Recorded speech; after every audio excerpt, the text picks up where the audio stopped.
Mizzou fans, welcome back. Maybe you never left. I feel like I live on the YouTube channel this week. Gabe DeArmond here, powermizzou.com. Appreciate you joining us every week during the year. We didn't do it for Central Arkansas because it's Central Arkansas. And frankly, I don't know anybody that covers Central Arkansas. But every other week during the year, we are going to bring you a preview show.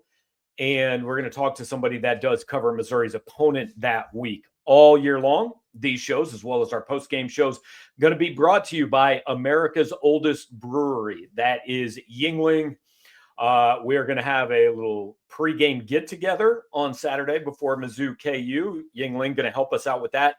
They help us out with all of our preview and post-game shows throughout the year, available anywhere throughout the state of Missouri on your way into Faurot Field on Saturdays the rest of the year. And there's a bunch of them. There's 5 straight home games on your way into Faurot. Make sure to stop by somewhere. Pick yourself up a little bit of Yuengling. As always, enjoy responsibly, but do enjoy it. Thanks to Yuengling for sponsoring our shows. And now we are going to jump to our guest. It is for the first time in 14 years. It is Mizzou, Kansas. And for the first time here, Michael Swain from PhogNet joining us. Michael, how you doing, man? Doing great. Thanks for having me on, Gabe. Yeah, appreciate you being here. And we briefly talked. Let's just get right to it. I did a video on this morning. This rivalry is like it was born out of legitimate bloodshed.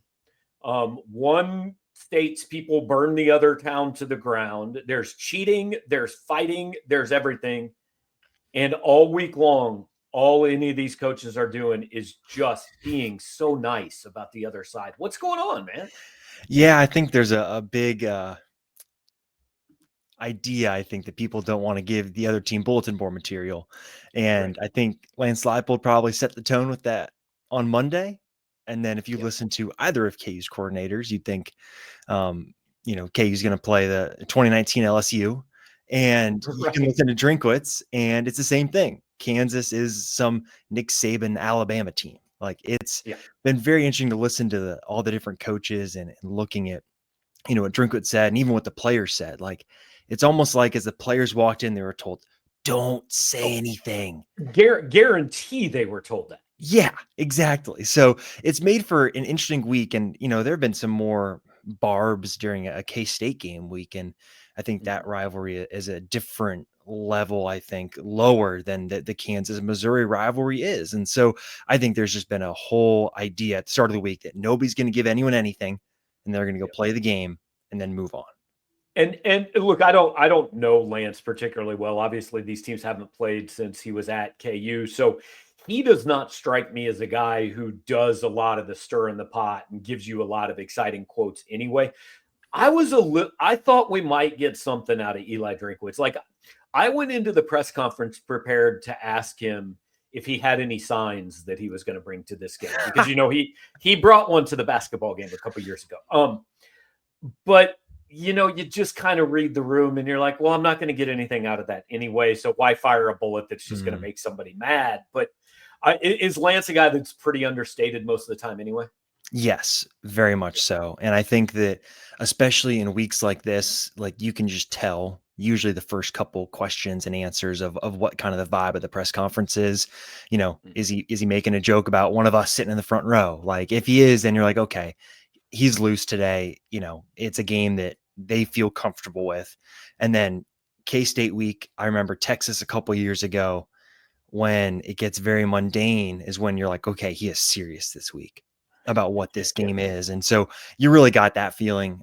He's not someone that's going to, barb and prod the other team. Even like K-State week, it's so different too with K-State because Leipold and Chris Kleiman have such a great relationship and they're genuinely, I think, like coaching friends away from it where you're not going to get that type of, poking and prodding. So I wasn't surprised, when we went through the press conference on Monday and there was not a whole lot to go off of in terms of, stoking some rivalry flames, but that's kind of just how it is with Leipold. He's very much an old fashioned ball coach, wants to get in, not give the other team bulletin board material, help us get some quotes for the week. And that's kind of how it goes. All right. So this may be the same answer, but it may be two different answers. What is the feeling on the return of this and this rivalry? Number one, from the fan base, and number two, from like the athletic department and the football program.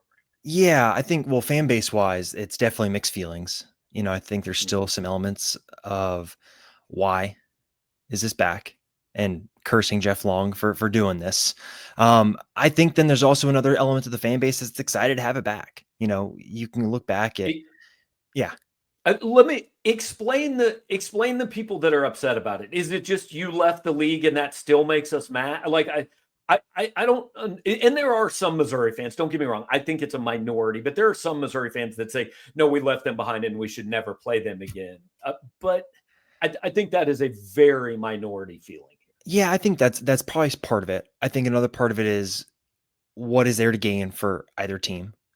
It is definitely, I think, one subsect of people who think that way of, oh, you're going to go play an SEC team in non-conference play. Like, what exactly is there to gain from that, especially for a team like KU that's not going to get an at-large bid for the college football playoff, right? The Big 12 very much is kind of a 1.5 bid league right now.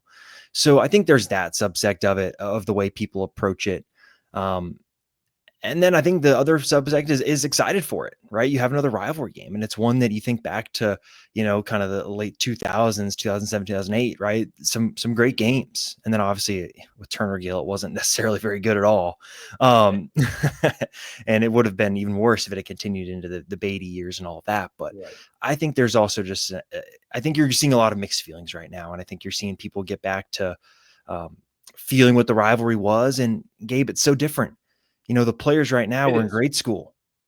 Like, it's a huge difference right now. And I think that having such a huge hiatus, I think there's the portions of the fan base that lived it in the 2000s.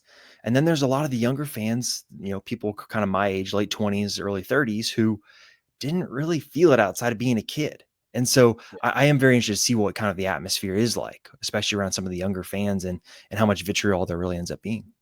So let me kind of and look. I think the vitriol is much more among people my age. Right, I turned 49 last week, so I grew up in the middle of this thing in Kansas City.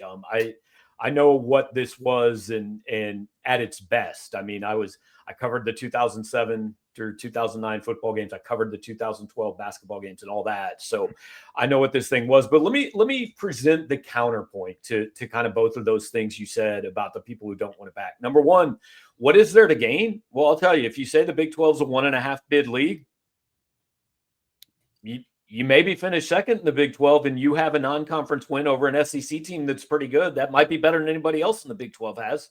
It's more impressive Yeah. than beating some of these other teams people will play. But then, and here's been my problem for the last 5 years, and this is not a KU centric thing. It's not a Missouri centric thing. This is college sports. For the last 5 years, these schools are asking so much of their fans. It's always do this, pay for that. If we're not good, it's your fault because you didn't give us enough money. By the way, we still need a new building. We need all this. So why shouldn't they do things that like shouldn't the games be fun? Isn't this better than KU playing another carbon copy of Fresno State or Wagner? Like, well, more people will enjoy it. Let's do things that the fans will enjoy, even if God forbid it maybe puts you at the risk of a loss.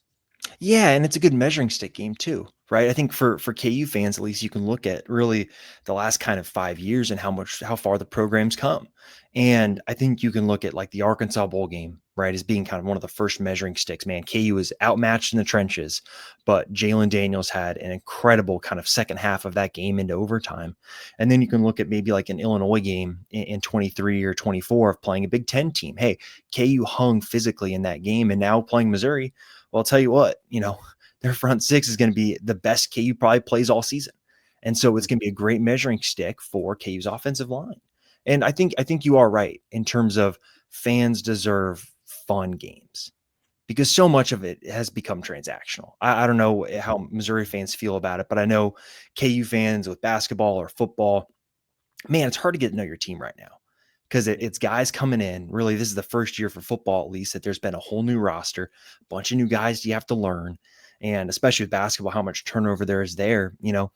Fans deserve fun. And if this is something that can bring a fun Saturday and a fun week of smack talk or whatever, I think it's great.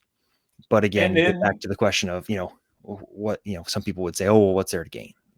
right, Monday through Friday is going to be fun for almost everybody, and then Saturday is going to be miserable for somebody, and that's the good part, right? Like I said earlier this week, if there's not this extra risk of feeling even worse, like that was the fun part about the 2007 game was, yeah, not only is the winner going to get number one and all this stuff, but at the same time, you're also going to take literally everything from your biggest rival. That's the fun part of these things to me. Let's get into a little bit more of KU's personnel, and we're going to start with, frankly, the one guy that everybody knows. Eli Drinkwitz said, Missouri has never played anyone like Jaylen Daniels. Now, I found that interesting because they literally played Jayden Daniels the year he won the Heisman Trophy, and they didn't do a lot to keep that Heisman Trophy out of Jayden Daniels' hands that day. So I think that might be a little bit hyperbolic, but the comp I've made for him, and it's not the style of play so much as I think he's a guy that I think most people would agree he does not have as much talent around him, top to bottom, on his roster as Bo Prabula is going to have. Like, Missouri is a more talented team, top to bottom, I think. But Jaylen Daniels is the type of guy that can go out and make up for a lot of that and win a game by himself. That's where I comp him to Diego Pavia at Vanderbilt. Like, look, Alabama had a lot more talent than Vanderbilt last year, but Diego Pavia went and won that game.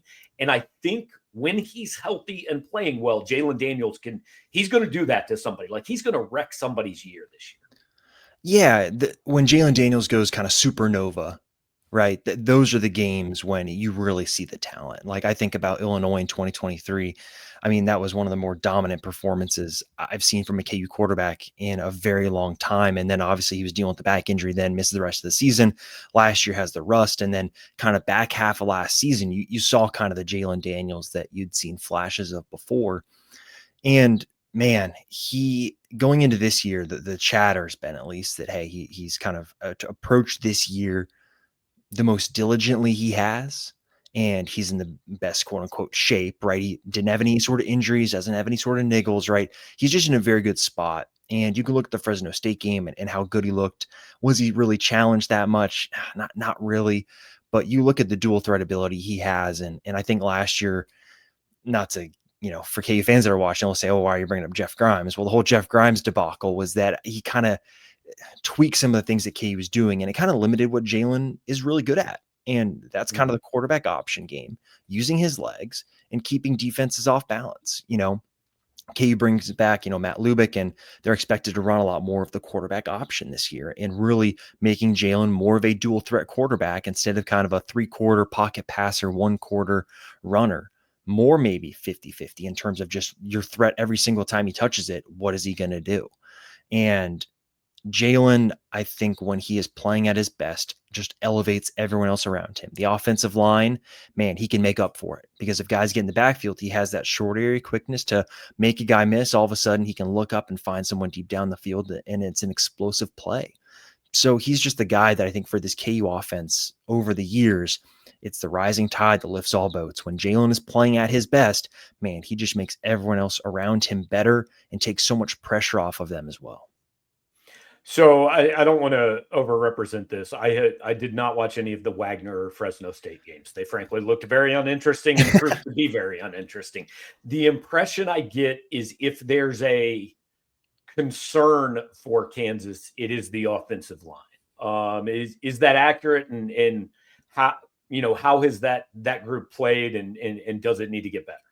Yeah, it is a concern. And man, you can say it's a concern. It's not a concern like it was 5 years ago when Jaylen almost got killed every time he touched the football. It's gotten a lot better. And KU's coming off a season where both their tackles, had NFL opportunities. They lost a longtime starter at left guard. And so going into this year, you've got a first-year starter at left tackle in Calvin Clements, a Lawrence kid. They think the world of him. Like, I think he's got NFL potential, but he's a first-year starter. There's going to be growing pains. You look at left guard, right? KU has a competition in camp. The guy that I think people thought was going to win the job, Tavake Tuikolavatu, doesn't win the job. And a guy that wasn't even in the picture at the start of camp, Amir Herring, ends up winning the starting job at left guard. Center, Bryce Foster, been in the SEC, been around. He's one of the best centers, I think, in college football. Right guard, Kobe Baines, third-year starter now. And then right tackle, there was a competition as well. Nolan Gorsuch, Enrique Cruz, a Syracuse transfer. Cruz wins the job. So you've got right tackle, left guard as kind of your question marks, right? Those are the two spots where it was a competition. The competition kind of went on longer than I think people would have liked. And then left tackle, you got a first year starter who, again, talented, growing pains. It's just going to happen. And so in the first couple games, against Fresno State, a lot of holding penalties and stuff that was, was it questionable? Maybe, but still, you can't put any sort of gray area out there for an official to interpret. And then against Wagner, it got better, but I still don't think you're seeing the same sort of push up front from KU's offensive line that you saw in the previous 2 years where KU's rushing attack was just incredible. Obviously, you have Devin Neal, the program's all-time leading rusher, and he makes up for some of that. But man, I just haven't seen it to start the year. And I think it's a unit that by the time mid-October comes around, it will have improved because I think KU's coaches are good and I think the talent is there. It's just a question of what are these early season growing pains going to look like? And they're in for a big test on Saturday, a big test. Yeah, I think both these teams are similar in that the biggest question mark probably is the offensive line, and listening to people, the biggest strength is probably the defensive line. I know that's true with Missouri. Drinkwitz said he thinks it's true of Kansas. You agree with that? Is that their best position? I do think so. I think you can look at the depth and the talent that they have, and it is better than what it's been in the past. And they can kind of go too deep. And again, you got to be able to rotate guys in a game like this. You got to keep guys fresh throughout the course of a game. And I think KU's got the chance to do that. Again, it's just going to be a question of can KU get maybe some of those big time plays from some of those guys. So the question mark for KU coming into this seems to be linebacker. Do they have any? Like how many are going to play on Saturday? Do they have any linebackers? Yes, but they're probably not going to be playing. So KU's going to be down Bengali Kamara, South Carolina transfer. Man, he was incredible. First game of the season, like Fresno State. Then he suffers an injury. He'll be out for this game. Joseph Sipp Jr. transfer from Bowling Green, highly productive college player, probably would have been KU's third linebacker. He's out injured. Jason Gilliam, a long time, kind of like a program guy, your fourth linebacker. In a situation like this, you'd say, okay, yeah, he has to play. It's not the end of the world. Well, he's hurt too. And so we'll see if he's available this weekend. So KU's got Trey Lathan, former West Virginia linebacker, good player. I think he's been very solid to start the year. And then they got a guy, John Kamara, who's a redshirt freshman, who's going to play. Now, John is going to look like he fits on the field. 6'4", 225, one of the fastest players on the team. Michigan was trying to flip him before he committed to KU. Just a talented player, but he was ejected for targeting last game against Wagner. So he's still a young guy. He's going to make mistakes. Can you limit those mistakes? And so those two guys are probably going to be KU starters. And then behind them, Logan Brantley being the third guy, consistency's been his issue. He's got athleticism. He's got the physicality, but he just hasn't been consistent enough in practice. So you're looking at those three guys. You got Trey Lathan, who you feel good about. John, who you're like, man, the potential on this kid is through the roof, but he's young. And then the third guy, it's like, can he just be consistent? And so there's some big questions for this unit heading into this game.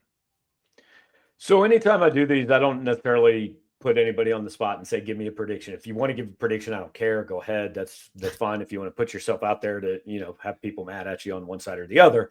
But I was just kind of ask it this way. KU has to do this to win. And if KU does this, they can't win, right? Give me like this has to happen or this can't happen. Yeah, so I think what has to happen, KU has to at least find a way to hang in the trenches. I think offensively, that's going to be through a lot of motion, multiple looks. I don't think you're going to see KU running on first and second down consistently. I think it's going to be a lot of quick passes. Get the ball to Emmanuel Henderson. He's got really good speed. Get the ball to Cam Pickett. He can make a guy miss.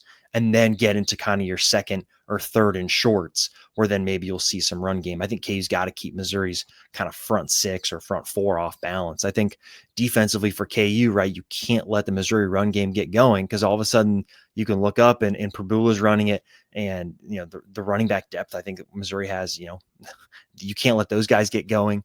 And then I think for defensively for KU, can you just contain Prabula? Rushing quarterbacks have given Kansas so many issues over the years. And granted, it's a new defensive coordinator for KU, but still, like, you got to contain the run in this game. And what can't happen, KU can't turn the ball over multiple times. Honestly, probably KU can't turn the ball over once. This has to be a super clean game for KU in the turnover department. I think KU is going to try and shorten the game, right? Minimize possessions, minimize chances, and really try and kind of take it from there. And if you're going to play that type of game, you can't turn the ball over, because all of a sudden you're kind of screwed. If you've gone down 7-0, then all of a sudden you turn the ball over and then it's 14, and then you can't play the slow the game down game because you're down and you got to go. So I think that for KU, that's kind of the path for them to have a successful game. And is this a game KU is going to win? I'm certainly not going to be picking it. That's what I'll say. Yeah. So my kind of answer to that question from the Missouri side is, look, you can't let Jaylen Daniels be Superman, right? If I'm Missouri, and I'm curious, you've seen so much more of them than I have, but if I'm Missouri, I'm going, the only way I refuse to lose this game is Jaylen Daniels runs for 175 yards, right? Like, if he sits back there in the pocket and he throws for 325 and he beats us that way, then you tip your cap and you move on. What's your approach if you're defending Jaylen?